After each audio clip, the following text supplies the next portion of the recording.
Sementara itu pemirsa dalam debat Capres tahap ketiga yang digelar KPU Minggu malam lalu di Istora Senayan, Jakarta, terlihat Capres nomor urut 2 Prabowo Subianto diserang habis-habisan terkait soal pertahanan RI. Bahkan aksi saling sentil antara Capres nomor urut 1 Anies Baswedan dan Capres nomor urut 2 Prabowo Subianto sudah terjadi di awal debat. Debat calon presiden ketiga yang diselenggarakan KPU RI pada Minggu malam tanggal 7 Januari 2024 di Istora Senayan, Jakarta berlangsung cukup panas. Bertemakan isu pertahanan, keamanan, hubungan internasional, dan geopolitik, performa Capres nomor urut 2 Prabowo Subianto memang dinanti oleh penonton. Mengingat saat ini Prabowo Subianto masih menjabat sebagai Menteri Pertahanan RI dalam Kabinet Indonesia Maju di pemerintahan Presiden Joko Widodo. Posisi Prabowo sebagai Menhan dianggap menguntungkan karena dinilai lebih menguasai materi debat dibandingkan dua capres lainnya. Namun begitu dalam debat ketiga capres kali ini Prabowo lebih banyak bertahan karena kedua capres lainnya yakni Anies Baswedan dan Ganjar Pranowo kompak melancarkan serangan dan mengkritik kebijakan dan kondisi pertahanan RI, khususnya terkait pengadaan alutsista atau alat utama sistem senjata yang dilakukan oleh kementerian yang dipimpin Prabowo. Bahkan suasana panas sudah terlihat di awal dimulainya segmen 2 atau pendalaman visi misi capres, di mana semua capres harus menjawab pertanyaan dari para panelis. Prabowo menyebut jika Anies Baswedan teoritis saat bicara soal pertahanan dalam konteks cyber hingga teknologi. Dari situ aksi saling sentil antara Anies dan Prabowo semakin memanas dan berlanjut sampai akhir acara debat. Adapun beberapa hal ataupun isu yang diangkat Capres Anies untuk menyerang Prabowo diantaranya terkait kebocoran data Kemenhan yang berhasil dibobol hacker pada September 2023 lalu. Anies menilai Prabowo tak mampu menangani serangan cyber meskipun anggaran yang diterima Kemenhan saat itu mencapai 700 triliun rupiah. Selain itu, Anies juga menyerang Prabowo terkait kesejahteraan prajurit TNI dan anggaran alutsista TNI yang bocor atau dikorupsi.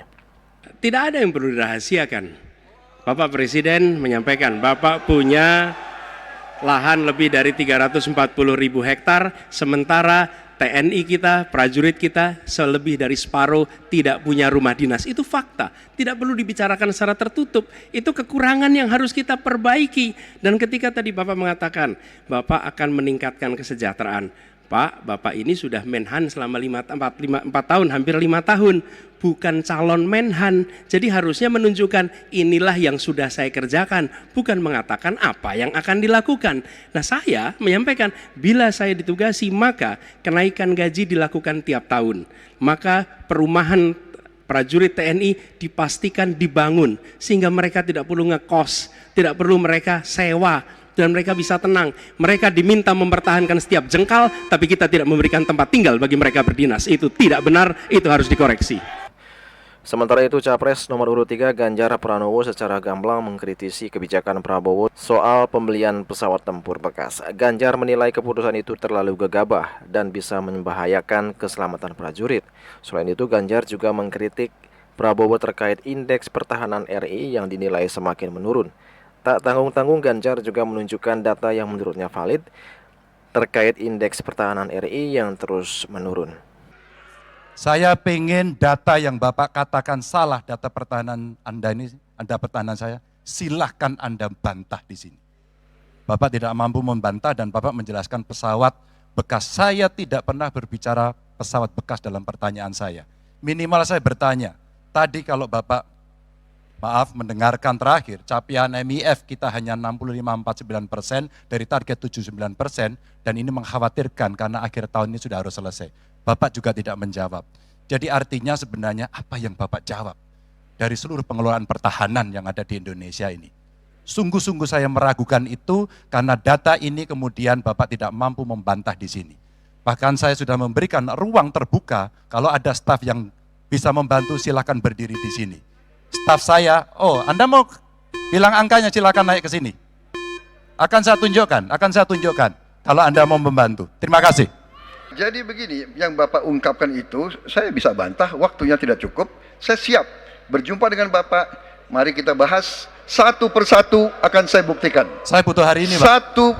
Nggak bisa, saya Saya tidak dikasih waktu. Jadi Anda tidak fair. Anda minta saya kasih penjelasan yang begitu rumit, tapi waktu saya terbatas. Jadi saya transparan, saudara.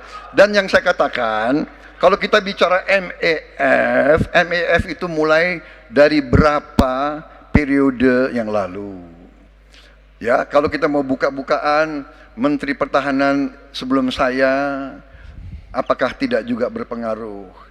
Juga Menteri Keuangan yang banyak tidak menyetujui disbursement. Jadi mari kita diskusi dengan baik sebagai negarawan dan tidak mencari-cari hal-hal yang keliru. Ketegangan antara Prabowo dan Anies di debat Capres ketiga berlanjut hingga akhir acara. Hal itu terlihat dari keduanya yang tak mau bersalaman. Prabowo hanya bersalaman dengan Ganjar dan langsung keluar state dan bertemu dengan pendukungnya.